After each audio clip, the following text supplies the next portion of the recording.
আলাইকুম। আমি আছি আপন, আশা করি সবাই ভালো আছেন। তো আমরাও ভালো আছি। তো আজকে আমি কখনো কাউকে রিকোয়েস্ট করিনি বা আহ, এখন পর্যন্ত করি নাই।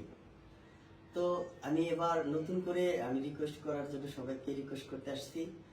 তো যারা ইচ্ছুক, আমাকে অনেক নক করা হয়, অনেকেই আমার সাথে যোগাযোগ করা হয় গান করার জন্য। আসলে এই নতুন যারা আছে তারা কিন্তু অনেক পথ খুঁজে বেড়ায়, কিন্তু অনেকেই কিন্তু পায় না এই জগতে আসার জন্য।